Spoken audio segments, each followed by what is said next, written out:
This is the Watchmen Episode 2 feedback on TV podcast industries.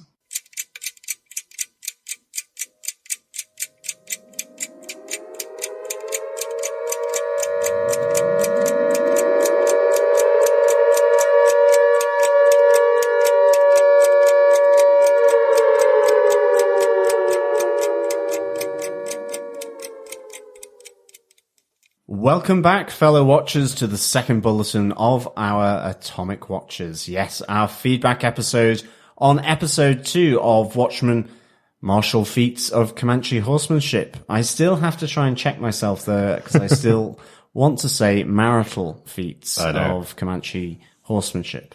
I know, and we did miss out something on the podcast, the main podcast where we did talking about that episode. We missed the fact that this is named after a painting by George Catlin, which currently hangs in the Smithsonian. The original painting is called Comanche Feats of Martial Horsemanship, so it's a flipped one.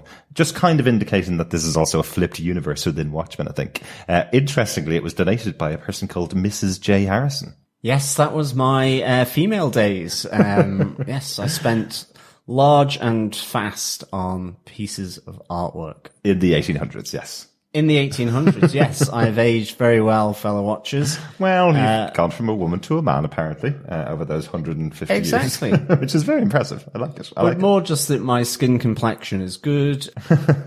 Well, since we forgot to say it, I am one of your hosts, Derek. And I am one of your other hosts, John. Welcome to the feedback episode, Atomic Watchers. We're hoping our other host, Chris, will be joining us in a minute as we get into our feedback. I'm sure he's going to come in right in the middle of our first piece of feedback. But John, do you want to take that, our first email? Yes, our first bit of feedback on email is by David Chandler.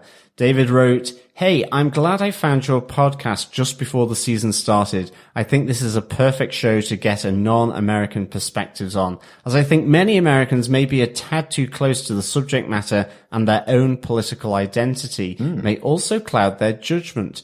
And you fellas have done a great job thus far covering Watchmen. One of the details I enjoyed in episode 2 is that Topher's Dr. Manhattan building set appears to be the same mansion as we see Manhattan raising on Mars and Jeremy Irons' estate. Very good, yes. Take that to mean whatever you will in terms of the Veidt Manhattan speculation. Also, a comic book Easter egg and foreshadowing pertaining to the Klan get-up in Judd's closet. There is a copy of Under the Hood by Hollis Mason. Oh, yes. The original Night Owl that you can see briefly when Angela gets up from Crawford's desk in episode 1. That book, of course, gave a lot of the backstory on the Minutemen as a chapter issue closer in the graphic novel. Keep up the good work, David Chandler. Thank you, David, so much for the feedback. I'm really glad you found us as well. Hopefully we continue to cover the Watchmen. And I suppose, yes, from that distinctly non-American viewpoint, I suppose. Yeah. Although I suppose these politics can broadly be translated pretty much anywhere. But it's interesting topics for sure that we're looking at. Yeah. And that Topher construction, that kind of elevated Meccano that he was doing, certainly did seem to look like the castle that Jeremy Irons was being kept in. Yeah, it looked like it was floating in the air, as we said when we were talking about the episode. It looked like it was floating in the air, like by magnets or something were keeping it up, and then he kind of throws it away. And I saw quite a few people wonder whether he had some form of superpowers, that he was keeping this in the air, you know? Because that's what it looks like, you know, it absolutely does. But what we think is it's some kind of future technology. They've gone a different path with their technology, as we know, within this show. In regards to the non-American perspectives, like, you know, there's so much going on in the world. You know, America's not the only one that has certain political discussions going on. There's loads going on in the UK, loads going on in Ireland and Europe at the moment as well. So we all come to this with our own perspectives. What I think is fascinating, and we're going to get into in our feedback section here, what I think is fascinating after 2 episodes of the show, if you came in thinking this was going to be criticizing the Republican viewpoint potentially, or the right-leaning viewpoint, I think by the end of episode 2, you already have a few things that they're pushing back against the left-wing politics or the left-wing ideals as well. So I don't think anybody's being left alone. I think there's an old adage that I think South Park used to talk about, that they equally criticize everybody, so they get away with criticizing as far as they go with everybody. So they don't think of themselves as liberals or left-leaning or right-leaning. They think of themselves as center, criticizing everybody equally, effectively. And if anybody stands up and says, stop criticizing me, well, they just point to all the examples of everybody else that's different to them that they've criticized. So I'm wondering if that's kind of Damon Lindelof's point. And I like that we aren't Americans looking at it from the outside, because potentially we can pick up on things that some people would turn off the show after 5 minutes because of the lead actress, for example. They will turn off immediately thinking, this isn't a show for me. And what you find out actually is everybody's a shade of grey within this show, and their politics and their thoughts and their ideals are all different from our world. So if you watch it long enough, you'll probably find somebody to identify with in the show. Absolutely. I mean, it comes from that American perspective. So I suppose it hits a little closer to home for people living in the USA. I think the interesting one that you drew out was the idea of the guy with the Rorschach mask right at the start being pulled over by a cop. But ultimately it was the cop being shot in this case by the guy in the Rorschach mask rather than the person in the car that had been pulled over by the police. So yeah, really interesting. I think, the speculation around Veidt and Manhattan continues, but I think, it's kind of an interesting one. Is it Veidt? Is it Manhattan? Is it Veidt trapped in a Manhattan world, so to speak, that is created by him? And I think it's a nice little bit of speculation to have that main character played by such a big actor in Jeremy Irons. I'd say it probably is Veidt, given that Damon Lindelof really said it is who you think it is, or something to that effect, which, it's kind of hiding in plain sight, really. Or maybe not really hiding. Maybe we're speculating too much into it. Yeah, and also good spot on the copy of Under the Hood by Hollis Mason, there in Judd's possession. Good to see, obviously, with the lynching element of Under the Hood, in terms of his costume makeup. It's an interesting little nod to the graphic novel for sure. So thank you so much, David, for providing that feedback. Really good to hear from you. Yeah, thanks so much for your email, David. Also on email, Jimbo is back with his thoughts on episode 2. He says, good morning, guys. Episode 2 was a solid follow-up to the series opener, and I respect the choice to really focus on story and character development rather than flashy showpieces that we usually get in these kind of superhero shows. Not that I don't like them too, but it certainly makes this stand out. It may also be partly due to the fact that none of our characters actually have any superpowers, save that fleeting glance of Dr. Manhattan to date, which places more focus on the masks and the changes in personality they undergo when putting them on, or indeed refusing to remove them. This adds the aspect of mystery, where we are not always sure who all of the masks are, and like others, I am wondering if the captain was really one of the invaders on White Knight.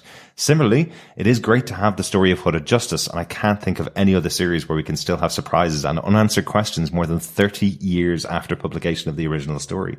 Wondering about masks take me back to my first read of Watchmen many years ago, and the shock of the first time Rorschach took off his mask and who was behind it. I'm sure we'll get something similar at some point within the show here. Will there be one lead big bad, or is this going to be more of a conspiracy to uncover within the show? In terms of this particular episode, highlights for me were still the small touches such as Angela's owl-like X-ray specs, Topher's moving castle, and a truly Gotham-style plunger for Jeremy Irons during the Dr. M play at the end, which was both shocking and unexpected. Exactly the sort of pitch-black humour I was looking for in this show. Also fun to have the Beastie Boys' Eggman as the outro song, perhaps a reference to Will's boiled eggs earlier in the episode. Eggman would be a fun masked identity, but perhaps a bit Batman 66. And even his granddaughter's yoke trick in episode 1. Hoping for more of the same next week. I'm particularly keen to see where the Will storyline goes with his giant magnet escape straight out of Bond's You Only Live Twice. Thanks from Jimbo. Jimbo, some excellent thoughts there. Yeah, thank you so much, Jimbo. Really liking the Bond reference to You Only Live Twice. Well, magnets in the sky. Yeah, magnets in the sky.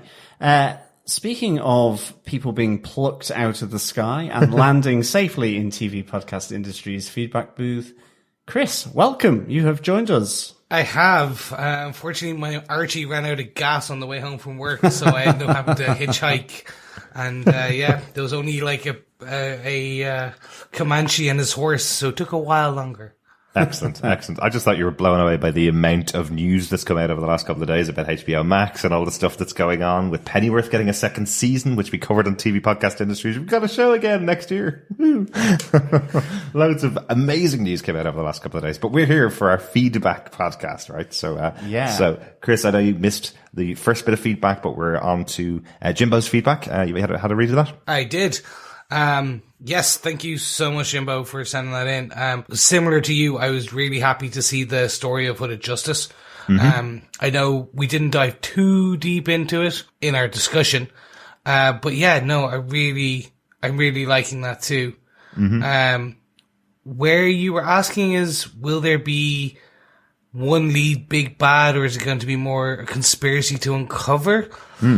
We've had off-air discussions about trying to is there going to be the big bad? But because if you think about the source material, you could argue there is a big bad, but at the same time, there's the more global conspiracy big bad, which everyone thought was the squid. Yeah, and I think the great thing about this is that the big bad is almost being influenced by all the events that happened since the sort of end bit of the comics. And I love the fact there's the mythology around Rorschach that is coming through on the PCpedia page as well as in the show. And that is driving certain groupings in terms of factions, and how they're dealing with society. It's almost like Chairman Mao's Red Book, but it's Rorschach's journal. And it's given a whole new kind of, perspective or ideology or way of thinking for, different factions that align it to, and, project it onto, Rorschach's journal. So I think that's really, really good. It really allows you to delve deeper and expand this universe. Yeah, and they're very clear to point out that this is people putting their own beliefs on top of Rorschach's journal, because Rorschach would not have wanted to be someone that would be the leader of any of these type of groups, regardless of who they are. He just believed in his version of right and wrong, sometimes really punishing people who have just stepped out of line, like taking fake pills. I think someone gets some black market pills to take care of their cancer, and he's instantly as critical of them as somebody who commits murder. He is a definitely straight down the line kind of person. So he wouldn't think of himself as a leader or a person that wrote a manual for people of a certain belief to follow in his footsteps, So that's something they've also pointed out in the supplemental material and in the show a bit. So I do have the perverse pleasure of thinking of Rorschach and his opinion of that he basically wrote Chicken Soup for the Soul for this universe. Yeah. It's or The Secret, Rorschach's Secret. It's just everyone takes something different away from it. Absolutely. And Jimbo pointing out the Gotham style plunger from Jeremy Irons as well, which killed, unfortunately, the first victim, in his 5-act play. It's very, very cool at the moment. That definitely felt a bit Batman as well. Of course, a very rich man sitting in his mansion always feels a little bit Bruce Wayne-y at times. And I think as well, Jimbo's point to, no one really has superpowers other than Dr. Manhattan. And so it is that idea of the mask, which is very Batman. Yeah. So, and in this case, they aren't multi-billionaires. So yeah, it's really, an interesting take, normal people behind masks trying to do, extraordinary things, either for good or for evil, say, in this world. But that is still to be fully kind of, teased out. Yeah. And obviously this show is getting lumped in with comic book TV shows. I wouldn't put this show sitting side by side with Arrow or any of those kind of TV shows where it's a superhero running around saving people. These are just people wearing masks to protect their identity so they don't get murdered effectively. Like they did in the White Knight. Green Arrow's not a superhero? I'm saying, though, Green Arrow's show is a superhero TV show made out of a comic book, whereas Watchmen really is a highly tense drama, and the drama comes from the fact that these people need to hide their identity or else they will be murdered in their sleep. That's not really a concern. It may be paid lip service in some comic book TV shows, but that's actually happened to most of the people in the storyline in the first episode. So, in the flashback to White Knight, that's happened to a lot of people. So they genuinely have to worry about it. Yeah, there's a fantastic, in the Pedopedia files, there's a fantastic piece when it discusses Judd. Mm-hmm. And we always had questions about why he wasn't costumed. Yeah. And it specifically calls out that leadership of the police force under this new enactment have to be visible and transparent. Yeah. So it's really interesting to see that even though Judd couldn't wear a costume, he started wearing Stetsons. Mm-hmm. And that became his costume to Absolutely. The point where people of Tulsa started adopting the fashion sense as well.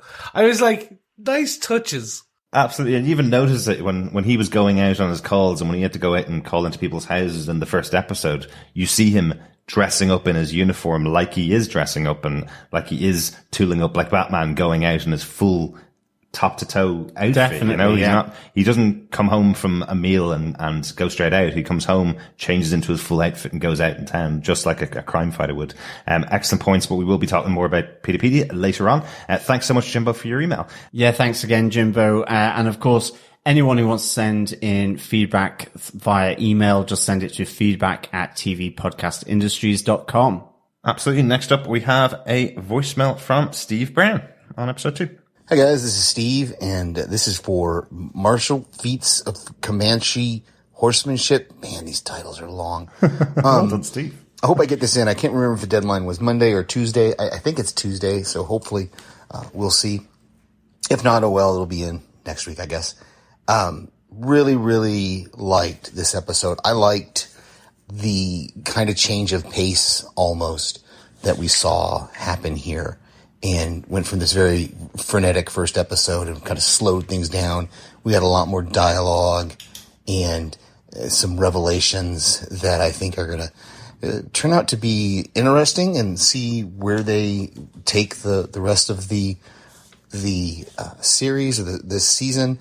And I'm going to still stick to my theory that Will might be Hooded Justice, because just because he's portrayed by a white person in the American Heroes story doesn't necessarily mean that American Hero story is correct. And I know the comic books are the trade, I think, had like a wrestler possibly being him, Hooded Justice. But I just keep leaning toward, I just think that's what we're going to find out at the end, or towards the end of this series. It was great to see some flashbacks with Don Johnson, and can't wait to see who was in the ship, who was flying the ship that took Will away at the end. All right, talk to you later. Excellent. Thanks so much, Steve. We'll be talking a little bit about Pedopedia later on, which does reference something from the comic books and also connects in with the Hooded Justice episode of the show. But really good thoughts about the episode. Yes, thank you so much, Steve. Appreciate the voicemail. Great to hear your dulcet tones on our podcast too. Mm-hmm. I'm in the Will camp in terms of Hooded Justice. I think it could be interesting, and it's definitely a take. But what I'm wondering is, is it really that simple? Nothing really seems to be that simple or that transparent in the show so far. Everything is, hey, look over here, while the right hand does something else. Mm-hmm. So I don't know if they'll go for that easy of a reveal, but I think there will be some connection. Maybe he was Hooded Justice's sidekick, or... Well, the one thing that I do wonder about, and, not to say anything about Will, maybe he's bisexual, but one of the only characteristics we did know about Hooded Justice is that the character is gay, has a relationship with another member of the Minutemen team in the comic books. And in this episode, we find that Will's granddaughter is Angela Abar. So, I obviously will need to know more of the story. That does put it in a different light for me. It does make me question whether they're kind of shining loads of light over on Hooded Justice, expecting you to go, that's definitely Hooded Justice. And then it turns out to be somebody else. They take a nice swift turn in a couple of episodes' time to be somebody completely different, or he is connected somehow. But it would definitely explain why he was the one that was able to kill Judd, as he's been proclaiming he did. He's the one that picked up Judd, because Hooded Justice is a very, very strong man, as we saw from even just this TV show version of him. Yeah, and he makes that reference, doesn't he, to knowing people in high places. And that could be any of the connections from the Minutemen. It could mean ultimately the link to the Watchmen. So maybe Veidt or Dr. Manhattan in some way. Who knows? Exactly. Thanks so much again for the voicemail, Steve. Our cutoff point is Wednesday, midday GMT. So I think for you, that is Tuesday evening as well. So very cool. Thanks so much for getting into it. I've listened to your first episode about Watchmen episode 1. Really enjoyed listening to that. It's Panels and Pixels. If you want another take on Watchmen as a podcast, it's a good little short 30 minutes or so. Absolutely. And of course, voicemail can be accessed via our website. Just go to tvpodcastindustries.com and you can leave 90 seconds of your thoughts on the right-hand tab there. Just leave your voicemail there. Or you can email us just like Steve did. Just attach an MP3 file to an email to us at feedback@tvpodcastindustries.com. Chris, do you want to take us over to our Facebook group at facebook.com/groups/tvpodcastindustries? Yes, first up on the chopping block, we have Cathal Fitzgerald, who said, I loved episode 2 as much as I loved episode 1. The setup with the German propaganda with the US soldiers, the understandable response of Red Scare, which maintains our inability to choose sides, neither side is pure. The American Hero story episode introducing Hooded Justice, the Lord of the Manor's play, people are props. The Angela Judd backstory and all the WTF moments, the reveal in the closet, Magnet lifting the car, such rich content, beautifully shot. Thank you so much for your feedback, Cathal. I completely agree on the beautifully shot. I think we've talked about the cinematography and how I'm in awe of their choice. I think is probably like certain directors would kind of frame it in a certain way. And this is a very unique take and a very Damon Lindelof take as well. You can see his stamp on some of the direction, or at least his influence, because each of the directors are taking different things in as well. Yeah, absolutely. Thanks, Cathal. I'm really enjoying what you said there about the response of Red Scare. I mean, I think it's really certainly having that huge idol or statue of Nixon as well. You really get that sense that it's the Nixonites versus the Redfordians here of the police. And I really like how Sister Knight really tries to kind of keep a calmness about her in that situation. I mean, almost to an extent trying to get Red Scare to kind of stand down a bit, or at least to pull back from maybe the violence he will inflict along with the police officers, but ultimately gets caught up in it after she's attacked. So I thought that was really good, and I do like your people are props for the Lord of the Manor's play. Yes. Yeah. I wasn't expecting him to be baked alive, Mr. Phillips. Definitely not. And at the end of that play, when everybody takes off their hoods and coverings and everyone is exactly the same, everyone seems to be a clone of each other. It's just really interesting when you're going, what's happening here? What's happening next? Is this all in somebody's mind? Why is he not noticing that all the men look exactly the same and giving them different names, and all the women look exactly the same and giving them different names? So, really interesting stuff. Thanks so much for that, Cathal. Really intriguing to see what will happen in the episodes in future. Really good point, actually, something that you're just throwing up there, John. Sister Knight, her costume is fantastic. I only really noticed it in the second episode that she basically does have a nun's habit. And then she's hooded, as most of these costume people are, and then she has the kind of night mask across her face as well. But I love that she carries like the rosary beads, and she carries a cross just like a nun would as a sister of Sister Knight. I just think that's really cool that effectively she's turned a nun's habit into a kick-arse fighting outfit. It's kind of cool. Yeah. Because she's going to get her own spin-off now. It's going to be like Sister Act kicking the habit. Fantastic. I love it. Absolutely. Yeah, no, that would be excellent. The idea of kick-ass nuns are pretty cool. And having said that, the nun look totally passed me by with Sister Night, or should we call her now Sister Act? Absolutely. It is just kind of, that totally like went right over my head. You will not be able to unsee it. I think I got a full length version of the costume when I was doing some of the images for our group earlier on in the week, and it just is cool as hell. I wish the episodes for this show were released maybe in September so that people could go out dressed up in these costumes for Halloween. It would be just cool. What a great choice. John, do you want to take us our next piece of feedback on Facebook? Yes, Amy Fitzgerald is still 100% in, nice. Which is great to hear. Amy says, 1. Who is helping the old man? I'll bet the old band never broke up completely. Much like the book, they all know where many other living vigilantes are. Nice point. 2. I see parallels between Judd, comedian, and Looking Glass Rorschach, and wonder who the corresponding character will be for Sister Night. Looking at the costume, I would say she is the modern hooded justice down to the rosary beads that she carries like a lasso on her belt. Very good. Which would be appropriate considering I believe the old guy is hooded justice. Good stuff. Yeah, linking into that kind of theory that's really beginning to kind of solidify a bit out there that Will is hooded justice.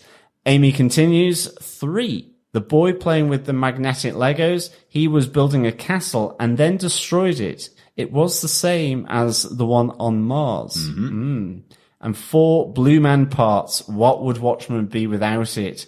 Looking forward to Sunday. Absolutely.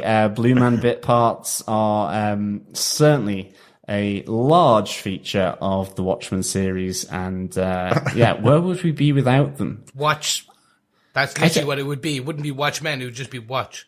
It would just be Watch. Absolutely. I think, given the Blue Man parts, yes, I'm looking forward to Sunday as well. Aren't we all? Over on Twitter, Millie Cordelia said, finally saw the premiere tonight. My whole family was blown away. It was amazing in many ways, truly delivered genuine suspense, surprises, and it was an emotional roller coaster. Great acting, cinematography, and that soundtrack.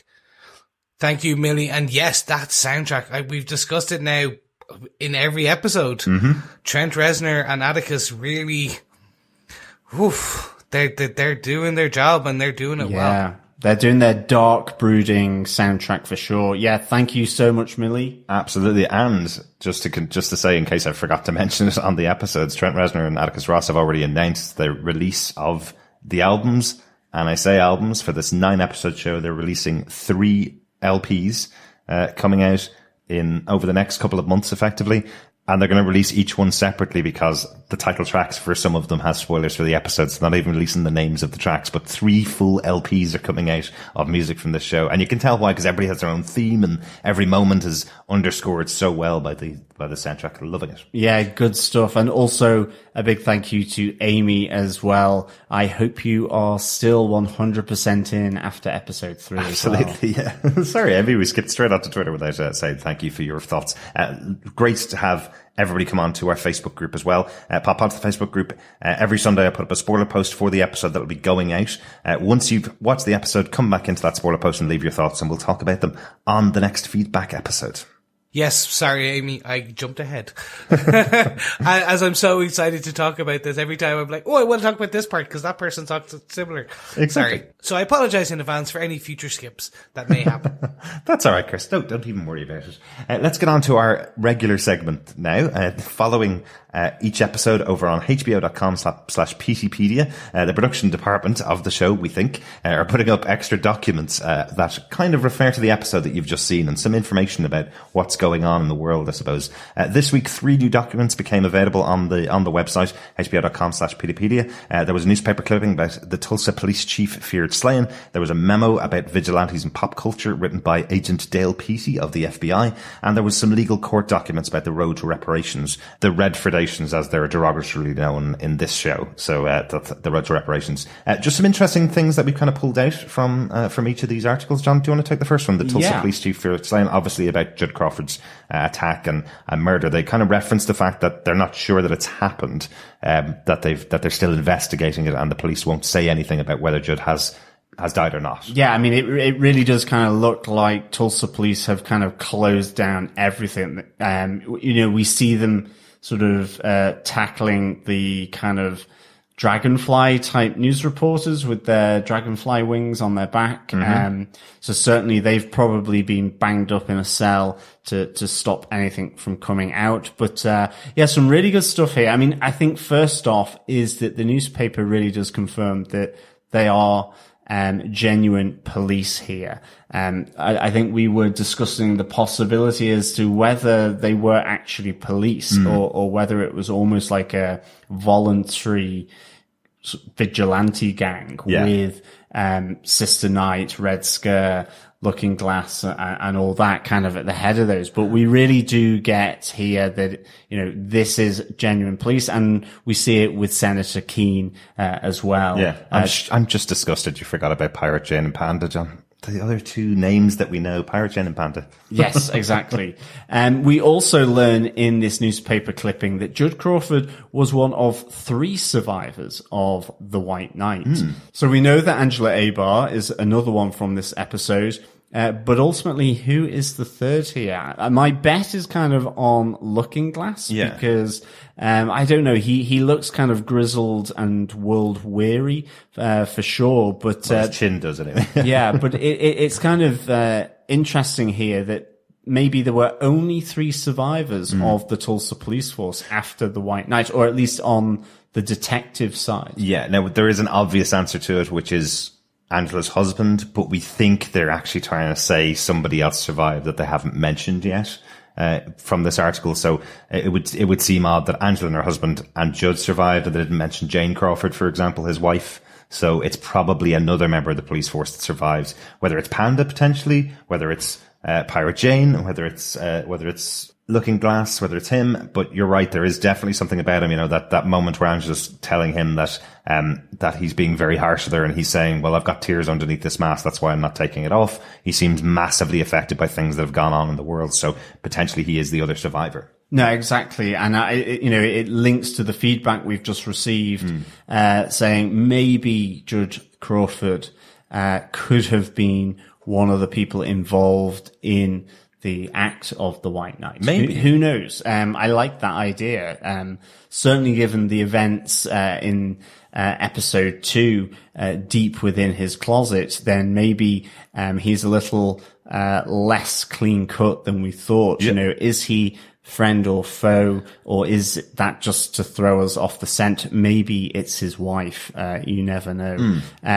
But that is the other thing that came out from the document, really, isn't it? The idea that he used to work for Senator Keene's father. That's how the two of them met, and he met his wife through Senator Keene. Senator Keene, the father, was the person that instituted this law banning, as we mentioned before, the law banning costume vigilantes. But what's interesting about it, I suppose, is that he used to be Senator Keene's security officer, so obviously dealt with a lot of people that fought against that. And he also, during the Vietnam conflict, as it is in the books here, the one that was solved by Dr. Manhattan coming in and effectively shutting the whole thing down, he was rewarded for conducting a lot of purge sweeps in Vietnam. So Vietnam, remember, is going to play a big part in this show because Vietnam is now another state of the US. Angela's from Vietnam. He served in Vietnam and got rewarded for doing purge sweeps over there. So potentially there's a lot more we need to learn about Judd Crawford in this article. While it's ostensibly just saying the chief of police has been slain, what actually is going on underneath is just some interesting little touches and interesting hints about who Judd was as a character. Really like. Yeah, I'm getting very strong feelings that the robe was placed there as a symbol. In that, because we now know, based on this report, that his uniform was his costume, because he had to be, as the lead, he had to be transparent.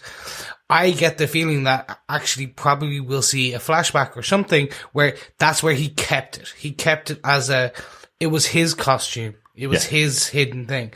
And what someone's done, probably 7th Cavalry, is replace it and going, no, we think you were bad, so we're going to destroy your name by placing that there.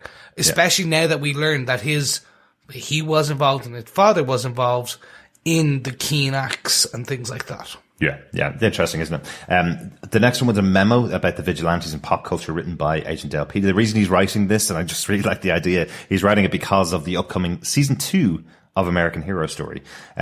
So American Hero Story, the first season apparently focused on Rorschach, is what we learn in here. And apparently that could have led to the resurgence of the 7th Cavalry, following on from White Knight, which happened a number of years beforehand. So potentially they've been incited a bit, is what he's worried about by this TV show. And he's worried that the second season could also lead to other people standing up behind a different hero and being annoyed, I suppose, by the treatment of the character in this TV show. Because that's what seems to have happened, in his opinion, about the first season. What he's effectively saying is they said that Rorschach was lying. And because of that, the 7th Cavalry came back out of hiding and said, no, he wasn't lying. He is our leader. We believe in everything he was saying, is kind of the attitude that's in there.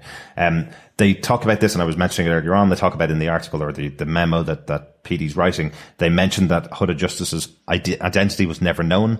He mentions that the person who was thought to be Hooded Justice, Rolf Muller, was found dead. And we heard in that episode of American Hero Story, we heard the voiceover from Hooded Justice saying he had to fake his death so that he could be free from the oppression and free from everything else that was going on around him. So interestingly, he possibly murdered Rolf Muller, since he was a Russian spy anyway, is what it says in the book. So I think, to Steve's point, Steve's voicemail earlier on said that this is what everybody thinks was Hooded Justice in the comic books. And what they're saying here was, actually, that was just all a cover, and it allowed him to get away from being brought in by I think it was called the Council Un-American, the people that were trying to round up all the costumed superheroes. So that's what allowed him to get away. So interesting. This is how they've dramatized it in the show anyway. Yeah, no, I think this is really interesting. It is that classic art imitating life imitating art, that this idea of popular culture on how people behave, this idea that if you play a video game, you're going to start shooting people up left, right and center. Whereas I think always, that the classic response is, well, why am I not chasing mushrooms down a motorway after playing Mario Kart or something like that? Do you not? I always do that.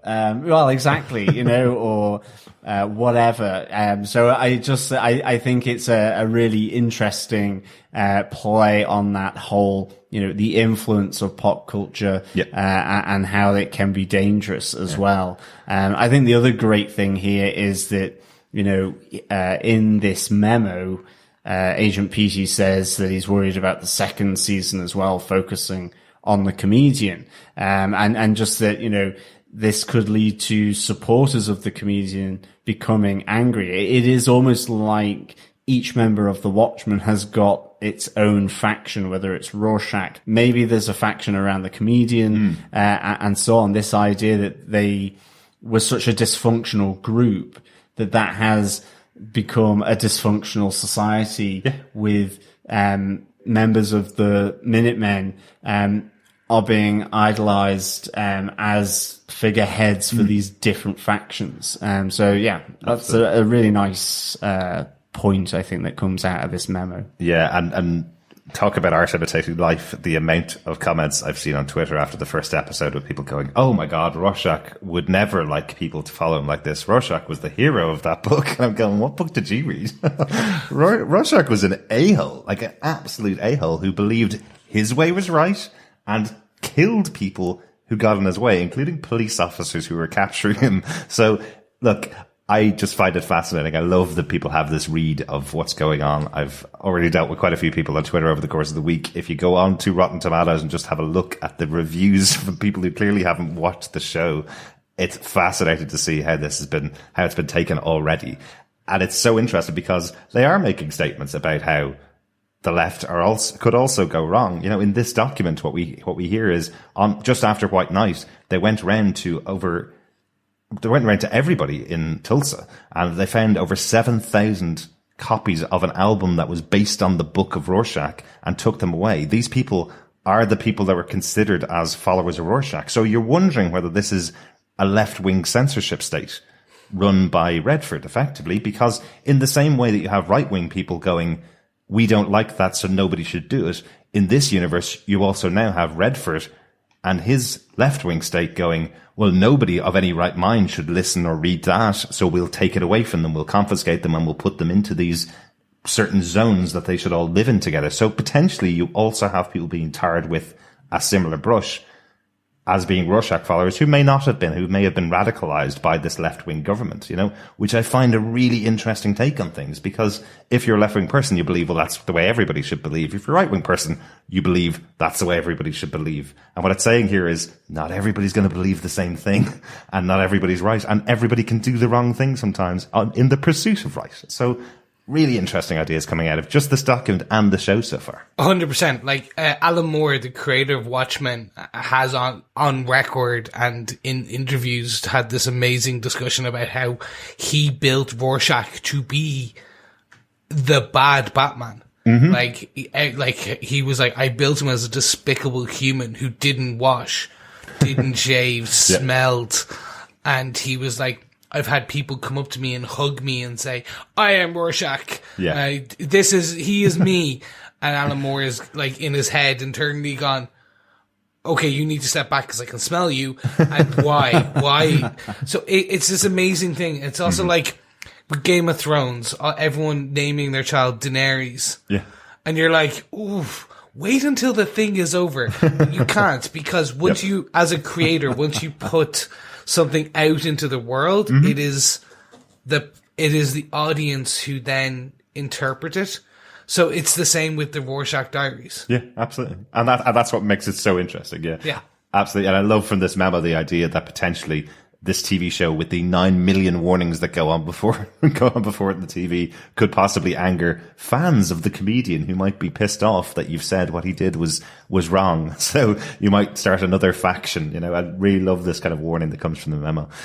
One final document that's in there as well. Yeah, so the final document is a legal court document, The Road to Reparations. This is a really, really interesting one because it actually goes into the history from a legal standpoint of how the Tulsa reparations were built, and why they were built. And they including some historical facts, such as they still can't say for certain how many people were murdered during the attack. And it goes on to make the point that since no one was ever held to account at the time or since, and that the people attacked and any direct descendants deserve some form of compensation before that. Yeah. Which is great because it adds more understanding to the center that we see with when Angela goes there, and how it's the descendants, like through DNA, you are proven as a descendant, and then you are eligible for these reparations. Yeah, absolutely. And I think if you didn't hear our preview podcast, the episode that we talked about before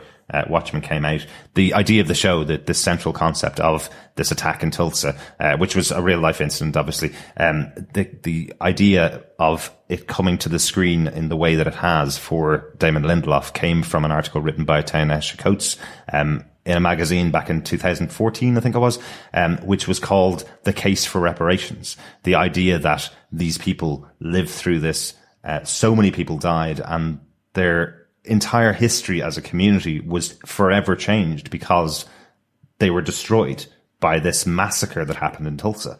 The legal document that's here is actually about the original case that was brought to court, which was turned down.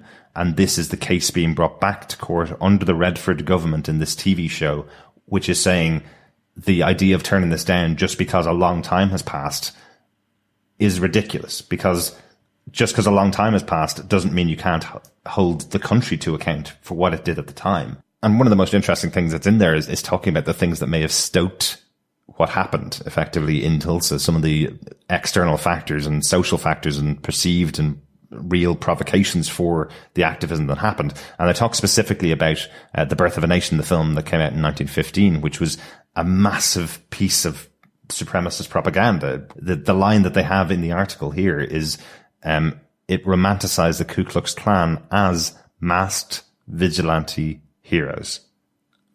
Just think that's fascinating, putting it in that context and putting that particular line against what we're seeing in Watchmen, the TV show, what we saw back in Watchmen, back in the original comic series. This idea that effectively these people are seen as masked vigilantes, and their ideals are taken up by other people. Even though they may not have ever spoken to that person, they go, that person in the mask over there represents me. Same way that the 7th Cavalry are seen as looking at Rorschach and going, that person, that mask over there, even though he's been dead for 34 years, represents me and my ideals. So I just think that's really interesting. Yeah, I mean, I think it's one of those fascinating things, isn't it? Like, I really enjoy, from a historical point of view, like the American Civil War. And obviously one of the main things around that is about the emancipation of slaves. And you kind of think that, you know, that nail in the coffin has been dealt with the victory of the northern states against the Confederacy. And you realize that with any of these, you know, victories, as it were, it's that things remain. And I mean, you know, the more you learn about it, you realize how still completely unresolved it all is, really. And this is another thing, to me, that this idea that something like Tulsa just is kept quiet. I mean, the interesting thing about this document, when I say kept quiet, is it's not mentioned. It's not necessarily suppression, but there is an active not talking about it. I mean, it talks about it with regards to like the state of Oklahoma and Tulsa, and it's interesting that this document is, you know, and we have to say this, it is adapted and edited from the dissent in Alexander versus the state of Oklahoma back in 2004. So, and I think it's the bold which is probably directly lifted. I don't know. It'd be interesting just to know, you know, to what extent it uses that document effectively. But I think it's just fascinating that you see this, you know, I know in the UK, it's that idea that you would learn very different things about, for example, okay, you're taught about the Irish potato famine, but and you know, you do get taught that, but obviously there's a different perspective of if you're Irish. The same with the big famine in India during British colonial rule. You learn about it, but there is a very different perspective from Indians thinking about that. And I think 7 months of our history books in Ireland. You know, I mean, even within the UK, there is the Peterloo massacre that happened in Manchester, for, you know, very early pro-democracy movement in the 19th century. And, you know, again, it's one of those things that isn't really taught about in the UK, because the idea is that it was always Parliament that gave the rights to people. But actually those rights were fought for, whether it was with the Peterloo massacre, the suffragettes, Chartists, unions, and so on. And so it's that creation of history. And I find it fascinating, that, you know, that boiling point of the American Civil War effectively is it feels like it's very much still simmering. You know, it's just whether the lid is on or off, or whether the temperature's turned down or up. And it's a really fascinating bit of history to really look at, I think. I must say, it's one of the great things about this show to have uncovered this bit of history that I wouldn't have known about otherwise. You know, I look from Ireland, I can't know all the history of every single country either, so that's fine. But it really is interesting that people are talking about this. That's always a good sign when you have an incident like this that people have forgotten about or aren't talking about. It's a horrific incident, so it is very interesting seeing that. A couple of quick brief stories before we close out the episode and before we get on to the fun parts. It is Halloween. Happy Halloween, everybody, if you celebrate it. Very cool. Because it's Halloween. Oh my God, my heart. Because it's Halloween, there is an interesting article that came out this week, which is just about Looking Glass and what his mask is made of. Because, you know, people are interested in dressing up as characters in TV shows. I just thought it was fascinating because Martin Kasperlik, who's the costume designer for Watchmen, did a quick interview about it earlier on this week over on Polygon.com. You can see the full details on there, or just pop on over to our Facebook group. I've posted it in there. What I think is really interesting is that there are 5 different versions of the mask to make this kind of liquid chrome look for the character. It is the most interesting character on the show. Just the look of him. Anyway, Yeah, definitely. Really, really interesting. She basically says that a lot of them, they did different versions, some with kind of a little grill over the eyes so that Tim Blake Nelson, who plays the character, is able to actually see out of it and interact with other people, so he's not just covered in a bag all the time.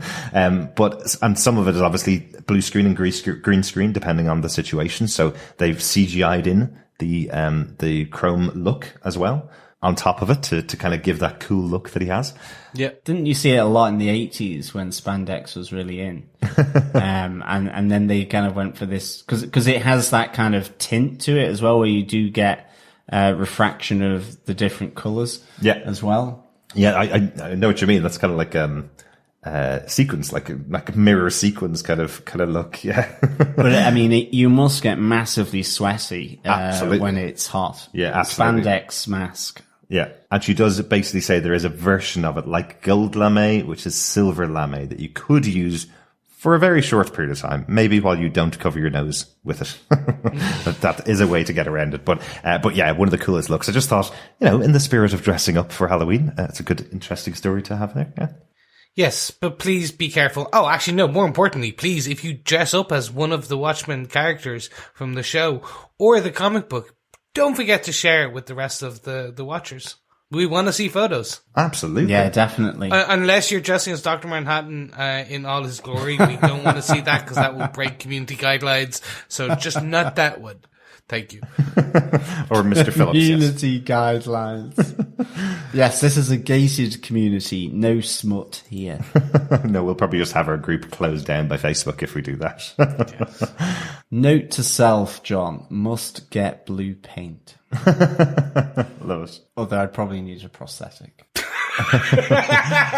Speaking of which, actually, you've led me on to the other story for this week. Tim Meissen, the actor who played Mr. Phillips at the end of this episode, does contend that is not his penis. There was a stunt penis used for the end of the episode. He says he's going to return to Twitter, just setting up the account going at stunt penis, so that will be where he's hidden. So just so you know, I think he should be quite proud of that, though. I liked your segue away as well. It's good, isn't it? I love that. It's just like, no, don't worry, people. That's not me. I have a stunt penis for that. I love it. Finally, just a little one about ratings. Don't really talk about ratings very often, but I just think it's really interesting because the show is on HBO. You talk about things like, I think Gotham, when we watched that first season of the show, there was 12 million viewers for the first episode of Gotham, and it dropped down to about 9 million, and then kind of settled around 9 million for most of that first season of the show. HBO is such a smaller base of customers, and you don't think about that because of the prestige that's there with things like Game of Thrones. Watchmen's first episode, considered very high, was 1.5 million viewers live for the first episode, and the second episode has 1.3 million viewers live for that episode. That's a tiny drop between first episode and second episode. That's only a 4% drop, if my maths is right there. Considering the show is such a prestige show, it seems like it's found its audience on the first night, and they all came back in the following week for the next live viewing. There's loads of viewership in other countries and on its online app as well, which is interesting. But the live viewership seems to be quite significant, which is cool. Hopefully they'll build on that audience. Yeah. So the one thing, especially, and American watchers, obviously feel free to write in and correct me, from my friends who do live in the States, a lot more from their days of watching Game of Thrones would watch it on the app. Mm-hmm. It's the on-demand, so HBO Go. Mm-hmm. I'd love to see those numbers, to see what it balloons out to, because like 9 p.m. on a Sunday, like some people are not going to be able to watch it live unless they want to live tweet it and everything. So I've seen so many more people watch it at 9:30, which would not be a live viewing. Mm-hmm. Watch it at et cetera. Yeah. So I'm curious, but yes, you're right. A 4% drop on week 2 is significant in that it's so low. Totally interesting. I like numbers, so it's always a fun thing. Absolutely, yeah. We'll see how it goes, and I'd love to see what the numbers are like by the end of the season. Have people kept on going with the show? Okay, let's stop talking numbers. Right. Let's get our drinking hats on and get ready for the Watchmen Pub Quiz question for episode 2, fellow watchers. We've had a good number of people email in for the episode 1 answer. But remember, send in your episode 2 answers by email to feedback@tvpodcastindustries.com. So then, on to question 2. What distinguishing item is on the robes deep in the closet at Judd Crawford's home in episode 2 of the HBO Watchmen series? I hope it was going to be in Watchmen. It wasn't going to be like, something else over a different channel. Yeah, I'm just adding that to every question, just to really plug HBO Watchmen series. I like it. And also because the answer can only be found in episode 2, whereas for episode 1, it was 1 and 2. It was kind of a bridging question across both the episodes. And one thing I've definitely noticed from the emails that have come in, you're thinking too hard about it, guys. Really good answers that are coming in, and we are going to count them, all the ones that have come in. But John's questions are, what happened in the episode? You don't need any external knowledge. You don't need to know the comic books. You don't need to read this supplemental material. He's specifically asking about things that happened in the episode. But we are going to count them because we understand that there's a little bit of confusion about something that might have appeared in episode 2. So yeah, but have a look at the episode again and you might see that John was thinking more specifically about something that happened in both episodes. Look, I think for episode 1, my current set of answers is there is a possibility for a range of answers to be correct, because I do realize that it might be a little clearer moving forward. Yes. With regards to that aerial vehicle. And remember, keep it simple, like John. Cheeky. KISS. Love it. Speaking of John, his Isle of Ra with Ray from Into the Night is being released this weekend, the first weekend of November, I guess. What an Isle of Ra is on Into the Night is John talking about his top 4 desert island comics, the top 4 comics he couldn't live without. He talks about loads of things, talks about podcasting and loads more. This is the first time in 5 years that John's recorded anything that I haven't edited, which I think is fascinating. I love that. So I have not heard this. I'm really excited to hear what Ray got out of John that I don't get out of him on a podcast. As well. So check that out on intothenight.com. We'll share it obviously over on our Facebook group, and I've done one myself. It went on for about 2.5 hours. I think John went a little bit longer. Chris, if you don't know this, Ray credits you with the creation of Isle Ra, because Chris came on to talk about one comic book and had a 3-hour podcast about everything, which was awesome. And couldn't stop talking. It's a problem. I'm seeing a specialist about it.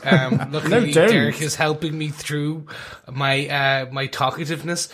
No, it was fantastic, and I saw the newsletter. Thank you so much, Ray, for the honor. I'm sorry for everyone else.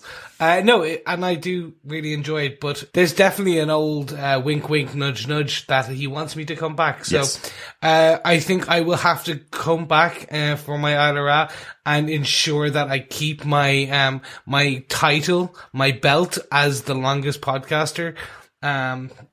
Session. Stop getting into Dr. Manhattan territory. Oh God, why did I always go in there? But remember, it is really difficult to pick 4 top comic issues. Yes. It is issues as well. Yeah, so, to be honest, if I was stuck on a desert island, I would get through them pretty darn quick. So I think, I could add multiple top 4 desert island comics. Absolutely. Can you imagine, fellow watchers, can you imagine having to choose issue 3 of the first series of Watchmen without any of the other comics? Like, that's what they're asking us to do. It's a very, very difficult proposition. It's a tough proposition, but a really interesting chat. Thanks so much for joining us, fellow watchers. We'll be back next week with another feedback episode. We'll be back with our next episode of the Watchmen podcast directly after the episode airs. For us, that's Monday, the 4th of November. That's Watchmen episode 3. She was killed by space junk. No Dr. Manhattan reference there, then. Nope. Of course not. You'd never call Dr. Manhattan junk. Thanks so much. We'll talk to you next time. Thank you so much, and keep watching the skies. Yeah, thank you so much, fellow watchers. Remember, keep watching, keep listening on TV Podcast Industries. Bye.